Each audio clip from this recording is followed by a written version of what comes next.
ՆԱՏՕ-ի նախկին գլխավոր քարտուղար Անդերս Ֆոգ Ռասմուսենը նախ X-ում գրեց. սկսվել է Հայաստանի իր այցը G7-ի եւ Եվրամիության երկրների դեսպանների հետ։ Գրառման մեջ հստակ ընդգծեց Հայաստանի ժողովրդավար դաշնակիցները պետք է հասկացնեն Ադրբեջանին, որ եկել է Հայաստանի հետ կայուն խաղաղության շուրջ համաձայնության գալու ժամանակը։ Հետո Իջևանում ՆԱՏՕ-ի նախկին գլխավոր դեմքը պատասխանեց լրագրողների հարցերին։ Պաշտոնյան ցանկանում է, որ Ադրբեջանը օր առաջ կնքի խաղաղության համաձայնագիրը, որովհետեւ ինչ խնդիրներ էլ կային, լուծվել են հայկական կողմից։ Ռասմուսենը նաև շատ մտահոգված է Ադրբեջանի հռետորաբանությամբ, բայց որևէ փաստ չունի, թե այդ երկիրը պատրաստվում է որևէ ռազմական սադրանքի։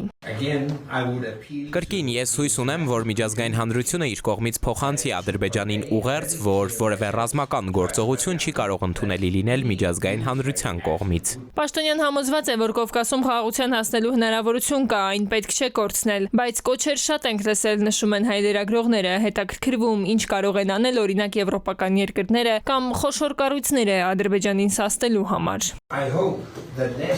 Ես հուսով եմ, որ միջազգային հանրությունը դաս է քաղել ու իր կողմից առավելագույն ճնշումը կգործադրի Ադրբեջանի վրա։ Եվրամիությունը էներգետիկ ոլորտում բավականին սերտ կապեր ունի Ադրբեջանի հետ եւ ես կարծում եմ, որ Եվրամիությունը պետք է արդյունավետ օգտագործի այդ լծակը, որպեսզի Ադրբեջանը խաղաղության պայմանագիր կնքի Հայաստանի հետ։ Ռասմուսեն գլոբալ միջազգային քաղաքական խորհրդատվական կազմակերպության հիմնադիր նախագահը չգիտի, թե ինչն է պատճառը, որ Ադրբեջանը ձգձգում է գործընթացը ու փորձում խուսափել խաղաղության պայմանագիր ստորագրելուց, բայց ուսումնասիրել է նաև հայկական խաղաղության խաչմերուկ առաջարկը, ասում է դա նաև Ադրբեջանի շահից է բխում։